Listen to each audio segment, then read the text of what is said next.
Abaholi be-ANC KwaZulu Natal bathi ukuqoka kwaDube Ncube kuyisinyathelo esimqoka esikhombisa ubuqoka babantu besifazane ebuholini balenhlangano. We are a generation that aim to secure equal rights for women and remove gender discrimination while promoting full equality with men. This is a very crucial day for the ANC, as we are making history by introducing officially and announcing the first woman premier-elect to the people of KwaZulu Natal. UDube Ncube wazalelwa kaMashu kanti uneziqu ze-Masters in Public Administration azithola eNyuvesi yeKwaZulu Natal. Usesebenza esishayamthetho saKwaZulu Natal kusukela ngo-2009 ngesikhathi eqokelwe ukuba nguSotswebhu omkhulu i-Chief Whip ANC. Wabe seqokelwe ukuba umphathiso wezokubusa ngokubambisana nezindaba eziphathelene nobuholi bendabuko. Waba kulesikhundla eminyaka eyishumi ngaphambi kokuthi aqokelwe ukuba ngumphathiso wezokuthuthukiswa komnotho nezemvelo ngo-2019.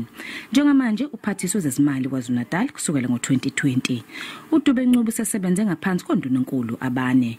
Amukela ukhethelwe esikhundleni esisha uthe esifundazwe sibhekane nezingqinamba eziningana njengamanje.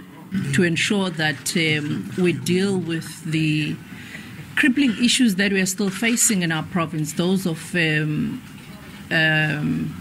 dealing with the socio-economic challenges that we are facing, issues of unemployment that we are facing as a province, but also more, if you look at our National Development Plan and our provincial growth and development strategies, it's talk about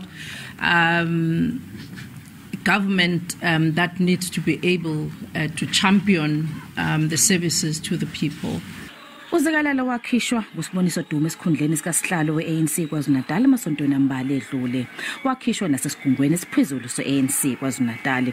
Ubuholi obusha obuthi bufuna izwe lazi ukuthi Zikalala kazange aphoqe ukuthi esule esikhundleni sakhe. Have a lot of responsibilities that need his experience as the leader to serve our people. And he has agreed to work with us in the provincial government. We are revolutionaries and there's nothing we know except the ANC. UDube Ncube kulindeleke ukuthi afungiswe njengoNdunankulu esishayamthetho sesifundazwe kulo leli sonto.